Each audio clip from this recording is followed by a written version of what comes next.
everyone, I am Shivraj Aditya and I welcome every one of you to my channel.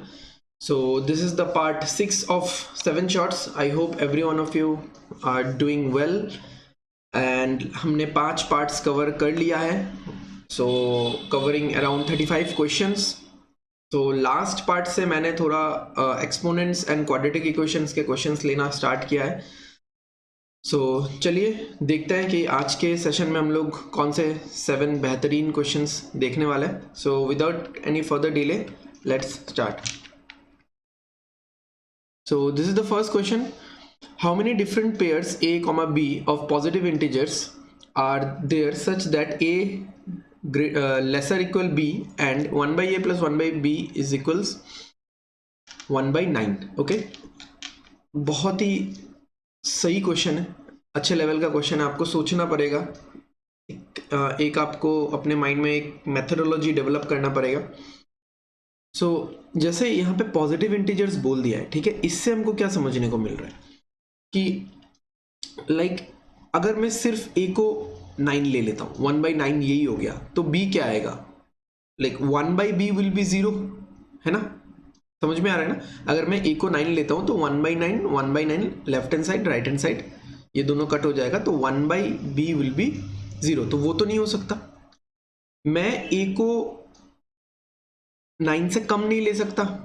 समझ में आ रहा है? जैसे मान लो 9 से कम मैं एक सिंपल नंबर ले लेता हूँ 1 by 2, तो मैंने a को 2 ले लिया, तो 1 by 9 से जब हाफ माइनस होगा, 1 by 9 is way smaller than half, 1 by 9 से जब हाफ माइनस होगा तो 1 by b निगेटिव में आएगा, मतलब b निगेटिव में आएगा. So that can be the case because positive integers बोला है. तो एक तो हमको ये कंडीशन मिल रहा है कि a comma b is greater और equal to not equal to greater than 9. ठीक है, इतना तो आप मान के चलो, a comma b is greater than 9. तो आपको 9 से बड़ा लेना है. ऑब्वियसली 9 नहीं ले सकते क्योंकि 0 आ जाएगा. एक जो सिंपल चीज मेरे दिमाग में आ रहा है, this is 1 by 18 plus 1 by 18 is equal to 1 by 9. Simple चीज है. 1 by 9 का आधा होता है 1 by 18, half plus half is equals to 1. तो मैंने a को 18 ले लिया, b को भी 18 ले लिया, तो एक केस तो ये हो गया. दूसरा, अब और क्या सोच सकते हो? अब आपको अपना अप्रोच शो करना है यहाँ से, कि यहाँ से आपका सोचने का जो तरीका है, जो थॉट प्रोसेस है, वो कैसे आगे जाएगा. जैसे मैं a और b को दोनों को एक साथ 18 से छोटा नहीं कर सकता. अगर मैं 18 से छोटा करूंगा देन क्या होगा? LHS will be greater than RHS, है ना? 18 से अगर मैं छोटा ले लेता हूँ दोनों को, a और b दोनों को, जैसे 1 by 16 प्लस 1 by 16, तो वो 1 by 9 से क्या हो जाएगा? LHS will be greater than RHS. अगर मैं दोनों को, a और b दोनों को अगर मैं 18 से बड़ा ले लेता हूँ तो क्या हो जाएगा? LHS will be smaller than RHS. ठीक है, तो हमको करना क्या है? एक को बढ़ाना है, एक को घटाना है. अब मुझे ये चीज हेल्प करेगा ऑब्वियसली, क्योंकि a इज लेसर और इक्वल टू b, तो a को मैं कम करता जाऊंगा और b को मैं बढ़ाता जाऊंगा. ठीक है, तो b तो वैसे भी निकलेगा. ठीक है, a को कम करना है मुझे मेनली. तो अब यहाँ पे देखो, मैं इस चीज को फिर से लिख लेता हूँ. There's a problem of bi-coloring. Okay, leave it. तो a can take the values, जैसे मुझे यहाँ पे ये मिल गया कि a और b दोनों 9 से बड़े होने चाहिए, और मुझे ये भी मिल गया कि a जो है और छोटा होना चाहिए. ठीक है, तो 18 हो सकता है, 18 से और छोटा होना चाहिए, और b 18 से और बड़ा होना चाहिए. ठीक है, मैंने बता दिया थॉट प्रोसेस कहाँ से ये डेवलप हो. तो a क्या हो सकता है? 9 से बड़ा होना चाहिए. 10, 11, 12, 13, 14, 15, 16, 17, 18 में काउंट नहीं कर रहा हूँ क्योंकि 18 वाला केस तो ऑलरेडी हमने ले लिया है. ठीक है, अब इसमें से कौन सा मुझे नंबर्स लेना है a के जगह पे, सो दैट b एक पॉजिटिव इंटीजर है. ठीक है, b एक पॉजिटिव इंटीजर है. तो जैसे मैं अगर मान लो कि मैं a 17 लेता हूं, तो 1 by 17, तो b कैसे निकलेगा? 1 by 9 minus 1 by 17, there is no common factor. तो आप पहले इसको कैंसिल आउट कर सकते हो. Then again 1/9 minus 1/16, there is no common factor, आप उसको फिर से कैंसिल कर सकते हो। 15 वाला ठीक है, आप चेक करके देख सकते हो। 1/9 माइनस 1/15, मैंने ए को 15 लिया, ठीक है। तो एलसीएम 15 माइनस 9 कितना हो गया 6, और यहाँ पे 9 इंटू 15 मैंने एलसीएम लिया नहीं, डायरेक्टली ले लिया यहाँ पे, ठीक है। अदरवाइज 45 में ले सकता था। तो 3 से कट होगा तो 2 आएगा, 3 से कट होगा तो 3 आएगा, ठीक है। This is 3/45।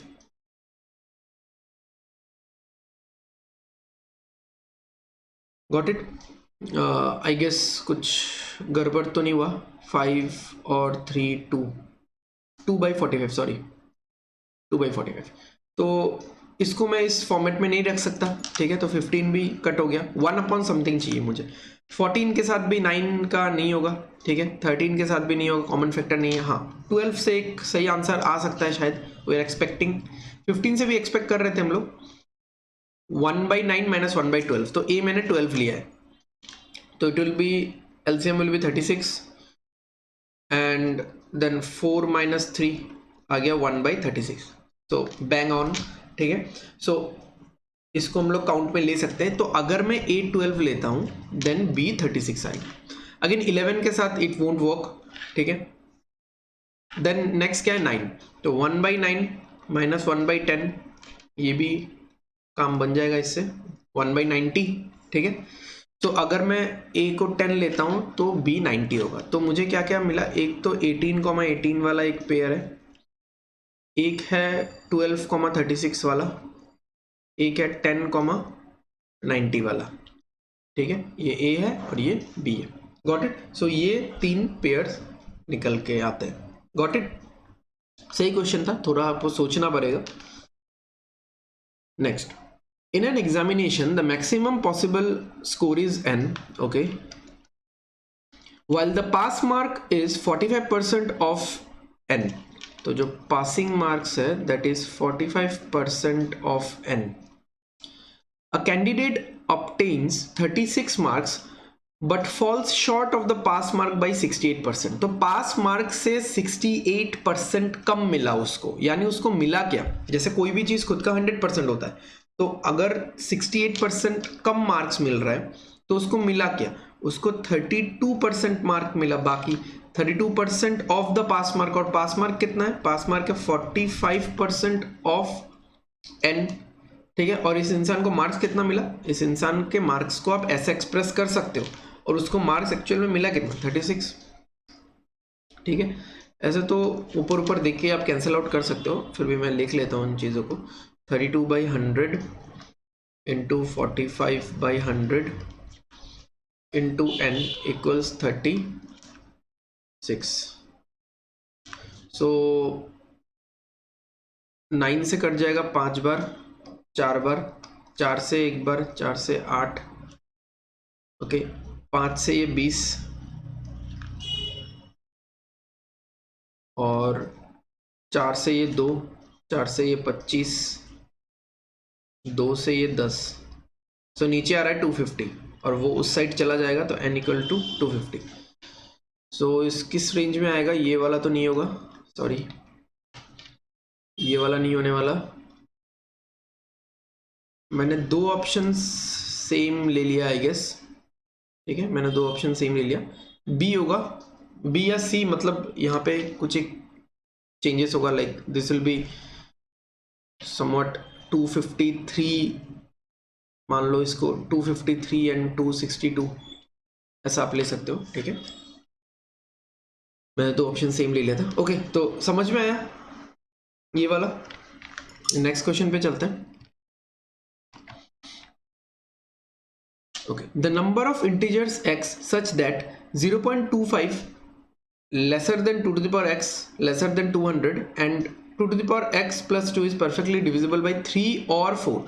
तो सबसे पहले तो आप देख लो 0.25 क्या होता है, 1/4 होता है। 1/4 मतलब क्या है, 1/2 स्क्वायर, यानी 2 to the power -2। तो एक तो x का वैल्यू आपका -2 में आएगा, ठीक है। और आपका रेंज है 200 से कम, यानी x कहाँ तक जा सकता है, -2 के बाद -1, फिर 0, फिर 1, फिर 2, 3, 4, 5 2 to the power 6 64 2 to the power 7 128 यहाँ तक ही जाएगा। 2 to the power 8 लेंगे तो 256 हो जाएगा। तो यहाँ तक हम लोग x ले सकते हैं। ओके, अब इस एक्सप्रेशन का वैल्यू क्या होगा? देखो, इसमें मुझे चेक करने का जरूरत नहीं है क्योंकि 2 to the power-2 x का वैल्यू, हाँ 2 to the power-2 में डालूंगा तो यहाँ पे क्या आएगा 1/4 आएगा। तो इसके साथ 2 ऐड करने का कुछ मतलब नहीं है, तो ये तो कट हो गया। इसमें आएगा हाफ, इसके साथ भी 2 ऐड करने का कुछ मतलब नहीं है, तो ये भी कट हो गया। 2 to the power-0 आएगा 1, ठीक है, 1 के साथ 2 ऐड करूंगा तो 3 आएगा। ये आएगा 2, इसके साथ 2 ऐड करेंगे तो 4 आएगा। ये आएगा, कुछ थोड़ा सोच सोच के भी आप कैंसिल आउट कर सकते हो, ठीक है, जरूरी नहीं कि हर चीज हमको लिख के ही करना पड़े। अभी for the sake of notes I am writing. तो यहाँ पे आएगा 2 square 4, 4 plus 2 6, this will B 8 plus 2 10, ये आएगा 16 plus 2 18, बाकी मैं ऊपर लिख लेता हूँ। 32 plus 2 34, and then 64 plus 2 66, 128 plus 2 130। अब हमको देखना है कि ये सारे जो नंबर्स आए हैं, पहला दो फ्रैक्शन था इसलिए मैंने छोड़ दिया। ये कौन सा 3 से डिवाइड होता है, 4 से डिवाइड होता है। 3 से डिवाइड होगा, 4 से डिवाइड होगा, 3 से डिवाइड होगा, 3 4 किसी से भी नहीं, ठीक है। 3 से होगा डिवाइड, 3 4 किसी से भी नहीं होगा, 3 से होगा, 3 4 किसी से भी नहीं होगा, ठीक है। सो बेसिकली हमको जो नंबर्स मिल रहे हैं वो कितने नंबर्स मिल रहे हैं हमको? 1 2 3 4 5, ठीक है, तो 5 numbers. So the number of integers x such that, तो x में हम लोग 5 वैल्यूज बिठा सकते हैं। Got it? Next question. Train T leaves station X for station Y at 3 PM। तो पहले तो हम लोग बना लेते हैं ये चीज। तो X Y 3 PM को ये छोड़ता है train T। Train S travelling at 3/4 of the speed of T। 3/4 मतलब उसका 3/4 है। ट्रेन S का जो स्पीड है वो ट्रेन T के स्पीड का 3/4 है, 3/4 है। तो अगर मैं ट्रेन T का स्पीड 4s ले लेता हूं, तो इसको अगर मैं 3/4 करता हूं तो इसका स्पीड आएगा 3s, हो गया। ओके, और ये 4 बजे निकलती है। Okay, the two trains pass each other at a point z where the distance between x and z is 3/5 of the distance between x and y. So 3/5, तो अगर x and y के बीच में पूरा डिस्टेंस अगर मैं पकड़ लूँ 5d है, गॉट इट, 5d है या 5x है, 3/5, तो इसका 3/5 कितना होगा 3d। तो ये हो गया 3d, ये हो गया 2d। How many hours does train T take for the journey from x to y। तो एक चीज आप देखो, ट्रेन T जो Z तक पहुंचेगा और ट्रेन S जो Z तक पहुंचेगा, मीटिंग टाइम तो सेम ही होता है हमेशा। ओके, पास ईच अदर बोला है, तो ट्रेन T 3 बजे छूट रहा है, तो ट्रेन T ने कितना टाइम लिया यहाँ पे, T आवर्स लिया। बट ट्रेन S ने कितना टाइम लिया, T-1 आवर्स लिया। इतना तो समझ सकते हो आप, है ना। तो इसको हम लोग इक्वेशन वाइज इस सिचुएशन को कैसे हम लोग लिख सकते हैं, जैसे ये इस टाइम t को अगर मुझे एक्सप्रेस करना है, ठीक है, so this will be what 3d/4s, और इससे अगर मैं 1 माइनस करता हूँ, t से अगर मैं 1 माइनस करता हूँ तो ये निकलेगा। ट्रेन s को कितना टाइम लगा, और ट्रेन s को कितना टाइम लगा उसका एक्सप्रेशन क्या होगा 2d/3s।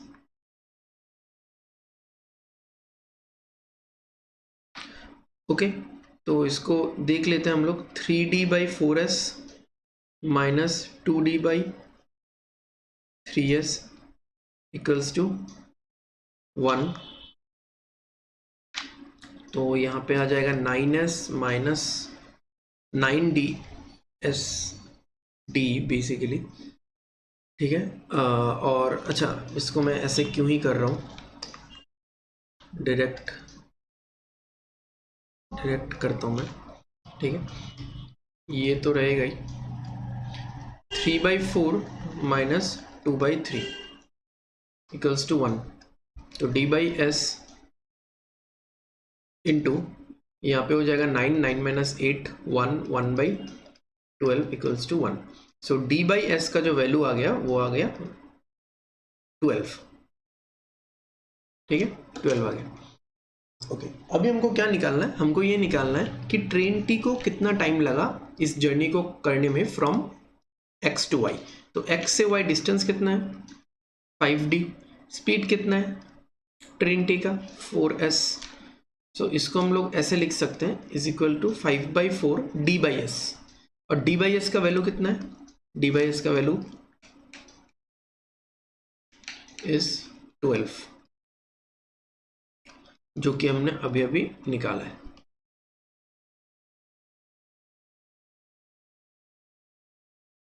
Got it? So this is the answer. 15 hours लगेगा उसको, ठीक है, टोटल ट्रेवल करने में।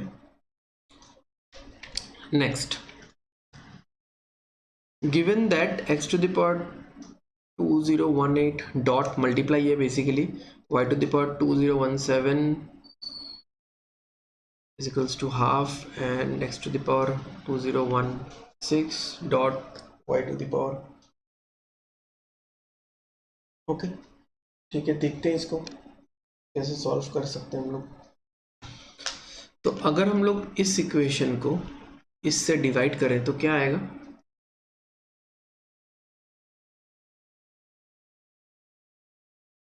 To 2017 divided by x to the power 2016 y to the power 2019 and then 1/2 तो पहले ही है 16। So this will be something like x square by y square is 1/16। So x by y कितना होगा, x by y will be 1/4, ठीक है। Plus minus 1/4 लिखना चाहिए technically, but minus नहीं होगा, ठीक है, I will be discussing that. So 1/4, तो मतलब आप ऐसा बोल सकते हो कि y is equal to 4x। So इसको आप किसी भी एक इक्वेशन में पुट कर सकते हो, पुट करके आप x का वैल्यू निकाल सकते हो। ओके, जैसे x to the power 2018 dot 4x to the power 2017 equals to 2 to the power -1, ठीक है। तो यहाँ पे कितना आएगा,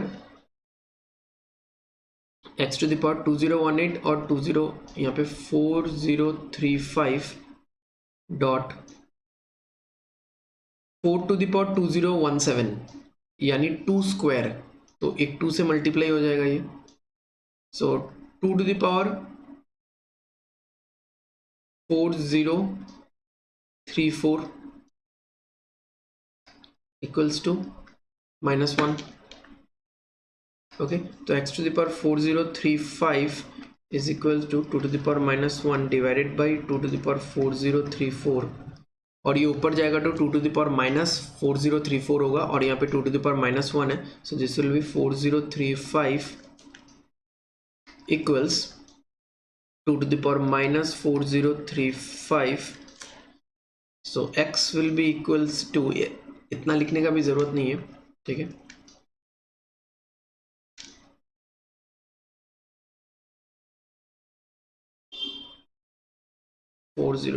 x will be equal to half, ठीक है, और plus minus half,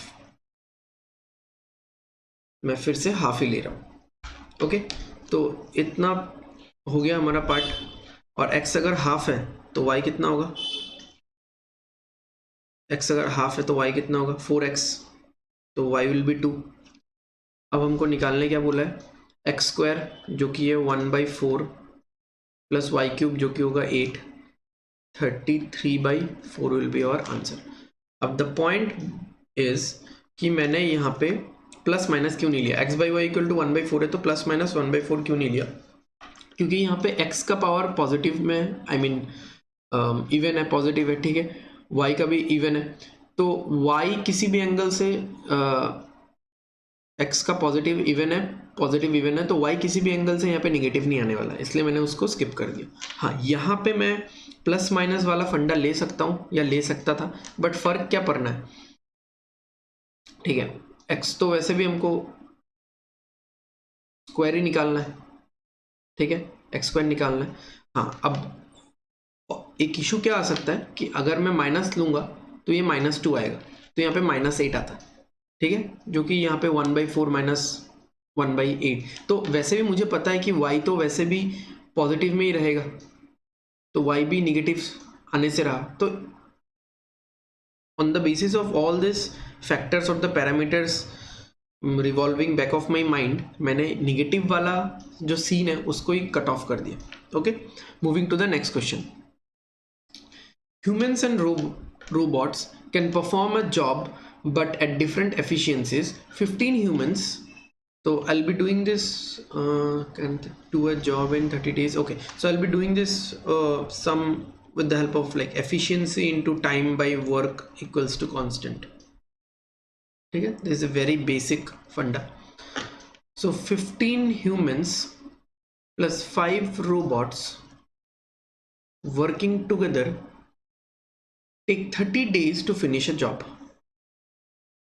whereas 5 humans plus 15 robots working together take 60 days to finish it. Okay, 1 यहाँ पे 2 10h 5h इधर आ गया इक्वल्स टू 30R 25R हो गया, तो h/r या h/r जो आ रहा है दिस विल बी 5:1। अब बोला क्या, how many days will 15 humans together without any robot take to finish the work, तो टोटल वर्क निकाल लो, टोटल वर्क किसी भी इक्वेशन में पुट कर सकते हो। 15h कितना है 5 प्लस 5R, R कितना है 1 इंटू 30, ये हो गया टोटल वर्क, डिवाइडेड बाई किसको करना है, ये 15 ह्यूमंस को करना है, तो 15 इंटू 5, ठीक है, वैसे इतना लिखने का ज़रूरत भी नहीं है, ठीक है, ये तो वैसे भी कट जाएगा, तो अब जैसे 15 इंटू 5 आप कैंसिल कर सकते हो, ठीक है, इतनी कोई बड़ी बात नहीं है, तो 1 6, यहाँ पे कितना हो जाएगा, ये 15 into 5 75 plus 5 80 into 6 divided by 15, तो 5 से कैंसिल किया तो ये 16 और 5 से कैंसिल किया तो ये 3 से ये 2, तो 32 डेज लगने वाला है। Next, a tank is fitted with pipes, some filling it and the rest draining it. Okay, nice question from pipe and cistern topic. All filling pipes fill at the same rate and all draining pipes drain at the same rate. The empty tanks get completely filled in 6 hours when 6 and 5, okay, but this time becomes 60 hours when 5 and 6, okay. In how many hours the empty tank get completely filled when one draining, okay, so 66, this kind of time का ही LCM लेते हैं हम लोग time and work में या piping system में। So let's take the capacity of the tank is 60 litres. So एक equation जो बनेगा कि 6 घंटे में फिल हो रहा है, यानी एफिशिएंसी कितना है 10 है, एफिशिएंसी इज इक्वल टू 10, किसका एफिशिएंसी 6 फिलिंग पाइप्स का और 5 ड्रेनिंग का, तो 6F minus 5D is equal to 10, minus क्यों, ड्रेनिंग पाइप्स का एफिशिएंसी निगेटिव में होगा, ओके। और एक इक्वेशन क्या बन रहा है 60 आवर्स लगता है, 60 आवर्स लगता है मतलब एफिशिएंसी इज 1, कब, जब 5 फिलिंग पाइप्स है एंड -6 ड्रेनिंग पाइप्स है, ओके। इसको मैं थोड़ा सा क्या कर सकता हूँ, मैं सेकेंड इक्वेशन को अगर 10 से मल्टीप्लाई कर दूँ तो ये ऐसे लगेगा देखने में, 50F minus 60D equals to 10। अब मैं अगर ऊपर वाले से नीचे वाला इक्वेशन माइनस कर दो या नीचे वाले से ऊपर वाला, तो क्या होगा -44f plus 55d equals to 0 और 44f equals to 55d minus minus तो कट ही जाएगा, f by d is equal to 5/4। तो फिलिंग पाइप का एफिशिएंसी एक फिलिंग पाइप का एफिशिएंसी 5 यूनिट्स है, एक ड्रेनेज पाइप का एफिशिएंसी 4 यूनिट्स है, बेसिकली -4 यूनिट्स होगा। ओके, सो मुझे क्या निकालने बोला है, जब 1 ड्रेनिंग पाइप और 2 फिलिंग पाइप काम कर रहे हो तो कितना टाइम लगेगा, ठीक है। तो मुझे टाइम निकालना है। टाइम क्या होता है, डिस्टेंस बाई स्पीड, डिस्टेंस मतलब वर्क बाई स्पीड, वर्क कितना है 60 लीटर को भरना है। 2 फिलिंग पाइप्स तो 2 × 5 10, 1 ड्रेनिंग पाइप -4, 10 - 4 इज 6, तो 10 घंटे लगने वाले। Okay, so we are done with the part 6 of 7 shorts. So I hope आप सबको समझ में आया होगा। मैं कैमरा थोड़ा हाइड करके रखता हूँ बिकॉज द फैक्ट कि लिखने में थोड़ा, नहीं तो मुझे सोचना पड़ता है कि कहाँ पे लिखना है कहाँ पे नहीं लिखना है। ओके, सो आई होप आज के क्लास के क्वेश्चंस आपको समझ में आए हैं। थोड़ा मैं एक्सपोनेंट्स एंड अलजेब्रा पे बेस्ड क्वेश्चंस ले रहा हूँ सो दैट उन सब क्वेश्चंस में भी आपका पकड़ बन जाए, क्योंकि बेसिक्स स्ट्रेंथन करना बहुत लोग ऐसा समझ लेते हैं कि we need to deal with very core arithmetic, very core word problems, ठीक है, जिसको हम लोग स्टेटमेंट सम भी बोलते हैं। सो ऐसी बात नहीं है, आपको एक्सपोनेंट्स, क्वाड्रेटिक, इन सब पे भी अपना जोर देना है, ठीक है, because all these are marks coding. आपको अप्रोच समझ में आएगा तो उसमें कैलकुलेशन कम ही होता है, गलती होने का चांसेस भी कम। Okay, so thank you guys, मिलते हैं नेक्स्ट वीडियो के साथ। प्लीज़ आप लोग सब्सक्राइब कर दो सो दैट आप लोगों को नोटिफिकेशंस मिलते रहे, एंड प्लीज़ लाइक करो अगर आपको अच्छा लगे, ऊपर आने का तरीका अच्छा लग रहा है या फिर क्वेश्चंस अच्छे लग रहे हैं। Okay, so thanks for watching, मिलते हैं नेक्स्ट वीडियो के साथ।